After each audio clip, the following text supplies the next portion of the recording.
We are honored this morning to have as our commencement speaker, Ms. Valerie Alexander. Valerie graduated from Trinity in 1990 with a bachelor's degree in economics. She went on to earn a Master's of Science in Environmental Economics and a JD from the University of California, Berkeley. Following a career as a corporate securities lawyer, Valerie went on to become a venture capital consultant, an investment banker, an executive at 2 media startups, a screenwriter, and an author. Her books include Happiness as a Second Language, Success as a Second Language, and How Women Can Succeed in the Workplace Despite Having Female Brains. She now speaks to companies, conferences, and organizations on topics related to happiness, success, and success for women. Ladies and gentlemen, Ms. Valerie Alexander.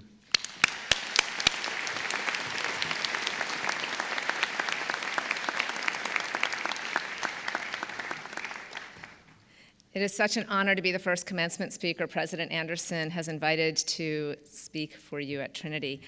And I have to go off book a second because I did not realize it was Rich Butler's last commencement. And this man had a greater impact on my life than any other educator. So thank you.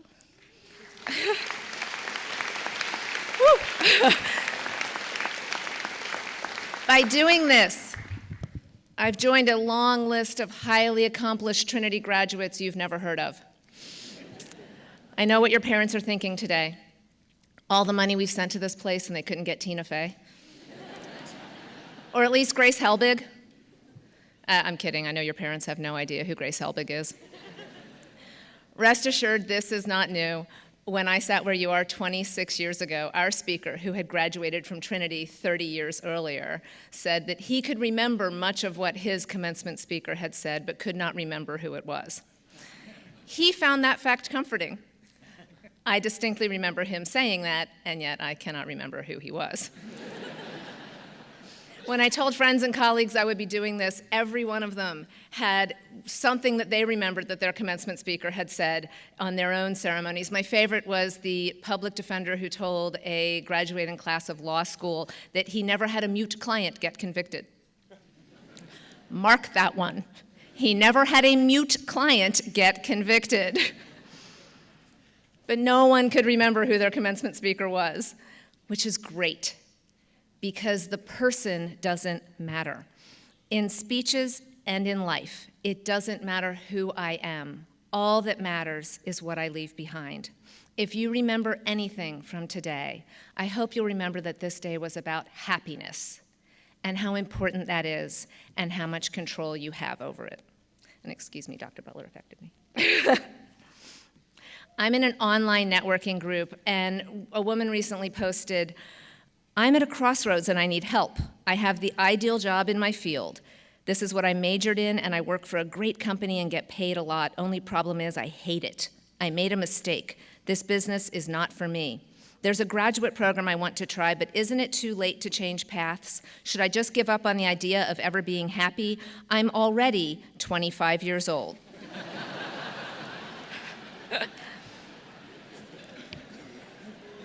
25 is too young. Think that you are stuck in a career simply because it's the one you chose when you were 19 and had to pick a major.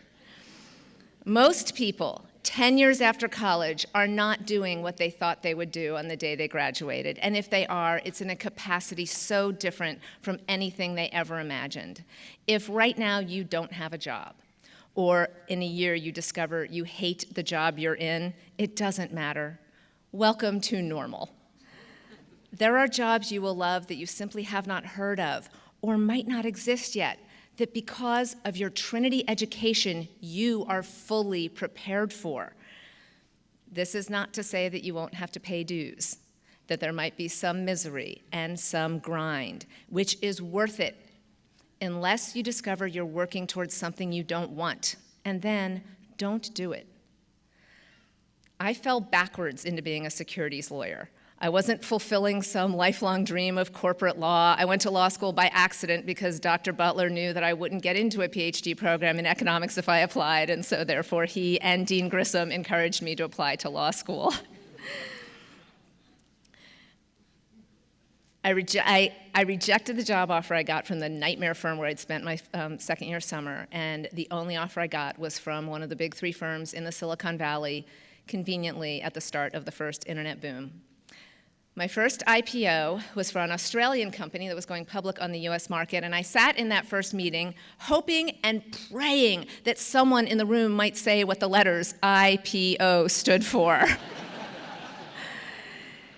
Incidentally, it's initial public offering. 5 weeks after that first meeting, the senior associate on the deal quit, the partner was off making rain, and I wound up running the transaction. I closed that transaction in San Francisco and immediately drove down to Palo Alto to file the paperwork on my second IPO, which was E-Trade. Another deal I briefly had to run when the senior associate was out with a kidney stone. My name is on the cover of E-Trade's registration statement, and the day we filed it, I had been practicing law 7 months, and a kind of law I didn't know existed 11 months earlier when I graduated from law school. As a lawyer and as an investment banker, my job was to take internet startups public. And guess what didn't exist 6 years earlier when I graduated from Trinity? Internet startups. Whether you're trained for it or not, never underestimate the value of just showing up. Keep your mind open and your mouth shut and give it your best. In the workplace, confidence and competence are perceived as the same trait. If you are highly competent and you behave with no confidence, you will be perceived as incompetent. And people who are highly confident can go years before anybody figures out the truth. If what you bring to, thank you, the adults in the room understand what that's like. If all you bring to the table is competence, you are already in the top 50%. So show up, plow ahead, do your best. If you don't run around announcing that you don't know what the letters IPO stand for, they might just put you in charge of one. And it might be awesome. 5 years into my fabulous corporate career, my mom developed a brain tumor the size of a baseball. It was 1/3 of her brain weight. Within a month of the diagnosis, I sold my job, sold my car, sold my house, quit my job, gave away all my furniture, and with 2 suitcases and a dog, moved back to Indiana. That was 16 years ago. And I just spent this past weekend in New Orleans with my mom and my sister for Mother's Day.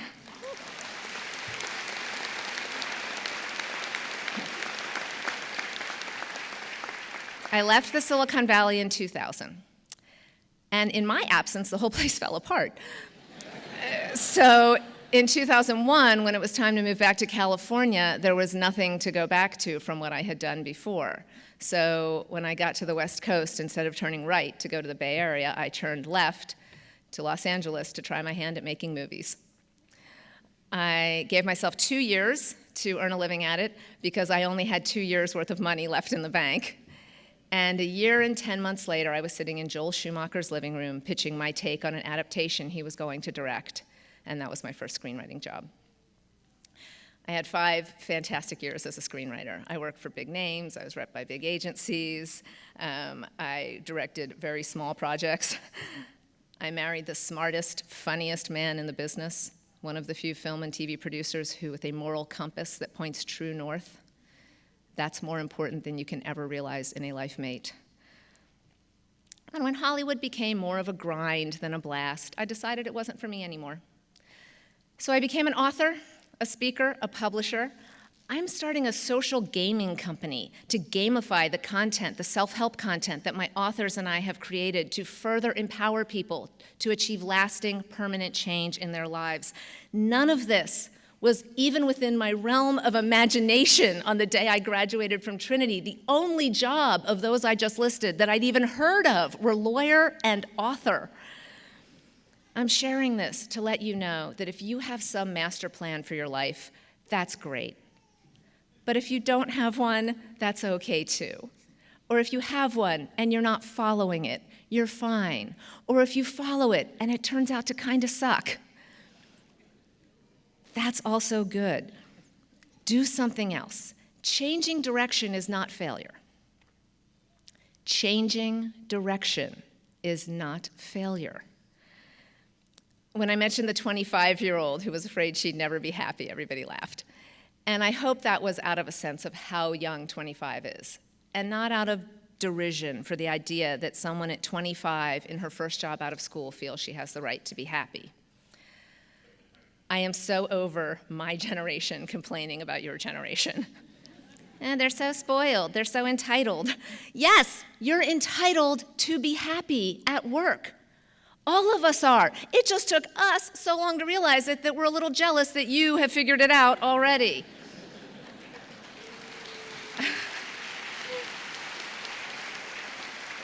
Your generation is saying, I want more from the place where I will spend 1/3 of my life than just a paycheck.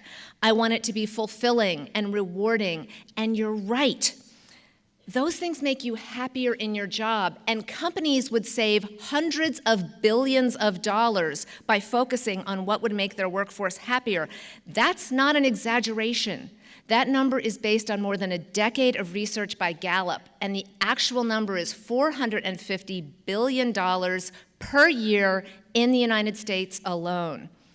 In my work as a speaker, I go into companies every day and I meet employees who want to be motivated, want to be engaged, want to love their jobs, and because of the policies of their employers, they become disillusioned. They become unhappy and quit, or worse, they become disengaged and stay. The main cause of this is what I call accidental managers. People who've been put in charge of other people's work without ever being given 1 minute of managerial training. And all of you, at some point in your lives will be managers. Whether you are a surgeon or an artist or an accountant or a stay-at-home dad, you will be in a position where someone answers to you, and you need that person's buy-in, and you need their effort, and you need their loyalty.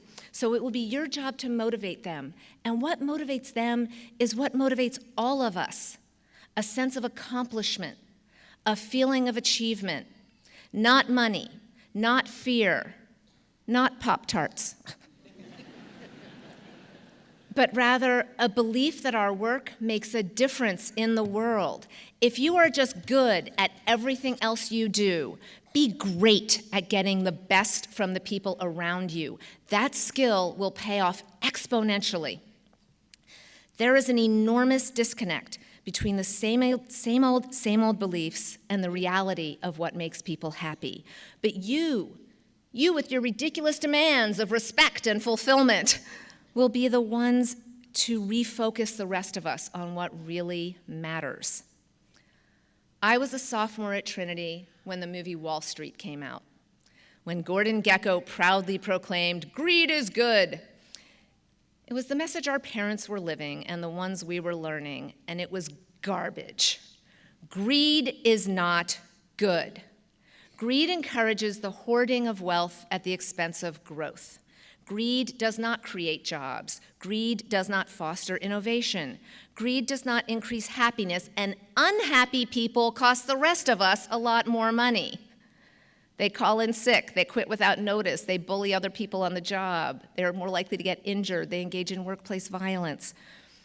Happy people are more productive, more creative, more trustworthy, more loyal, more innovative.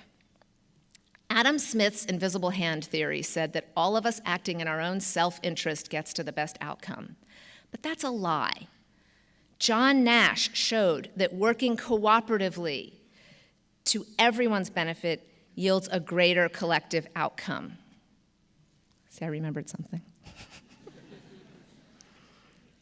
For generations, we have gotten this wrong, but you seem to be getting it right. Don't stop. Don't lose that view just because those who went before you might disparage it.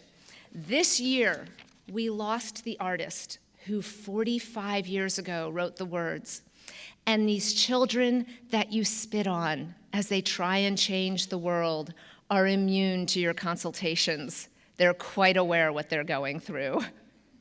Changes. The world you are inheriting from us is a better place than the one we inherited, and you will make it better for future generations. People don't want to acknowledge that. They look at the era they only fondly remember in a gossamer haze and forget reality. Society in 2016 is better than it was in 1966, and it was better then than it was in 1916, which was a whole hell of a lot better than 1866. So why do we think it won't be incredible in 2066? Almost everything improves with age, not just wine and cheese and smart women, but also countries and communities and college graduates. I wish I could see the world you are going to leave to your grandchildren, because I bet it'll be more open, more accepting, more egalitarian, more abundant, and happier than the one we're giving you. How could it not be with you in charge? Not only is your own happiness within your control, the world's happiness is within your control. Steward it wisely. And 5 or 10 or 40 years from now, I don't care if you remember who I was.